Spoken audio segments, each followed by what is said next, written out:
Praise the lord అండి. మనం పరిశుద్ధాత్మను పొందుకున్నామా లేదా అనే విషయాన్ని ఎలా తెలుసుకోవాలి? కొన్ని లేఖనాల ప్రకారం చూద్దాం. బైబిల్లో ఒకే ఒక లక్షణం లేదా స్పర్శ ద్వారా తెలుస్తుంది అని బైబిల్లో ఎక్కడ చెప్పబడలేదు. కానీ మన జీవితంలో కనిపించే మార్పుల ద్వారా తెలుసుకోవచ్చని బోధిస్తుంది. 1 కొరింథీ 3, యేసు ప్రభు అని ఒప్పుకునే వాడెవడైనా సరే పరిశుద్ధాత్మ వలనే చెప్పగలడు. దేవుని ఆత్మ వలన మాట్లాడు వాడెవడైనా సరే యేసు శాపగ్రస్తుడని చెప్పడు అని, పరిశుద్ధాత్మ వలన తప్ప ఎవడునూ యేసు ప్రభు అని ఒప్పుకోలేడని నేను మీకు తెలియజేయుచున్నాను. ప్రభువు ఆత్మ మనలో ఉంటేనే ఆయనే నిజమైన దేవునిగా అంగీకరించగలం. పరిశుద్ధ ఆత్మ నీలో ఉన్న పాపాన్ని, నీలో ఉన్న లోక సంబంధమైన ఆశలను గద్దిస్తూ ఉంటాడు.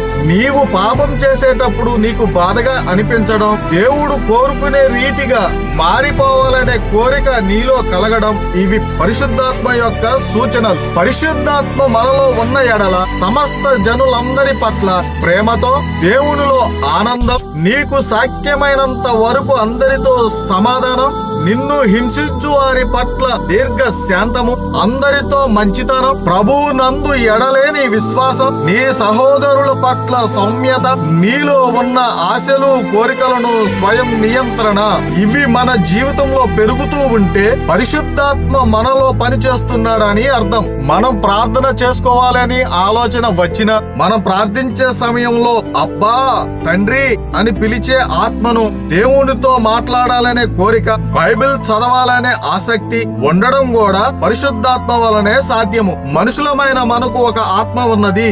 ఆ ఆత్మతో దేవుని ఆత్మ కలిసి మనము దేవుని పిల్లలమని సాక్ష్యమిచ్చుతున్నది. మన పరిస్థితులు ఎంత కష్టంగా ఉన్నా లోపల మాత్రం ఒక శాంతి కలిగి ఉంటాం.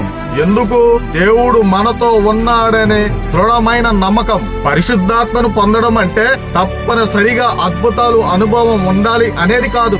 ఒకే రోజు పూర్తిగా మారిపోవాలి అనేది కాదు. నిజమైన విశ్వాసం ప్రభువు వైపు నీ జీవితం క్రమంగా మారుతూ పరిశుద్ధునిగా తీర్చబడే ప్రక్రియ.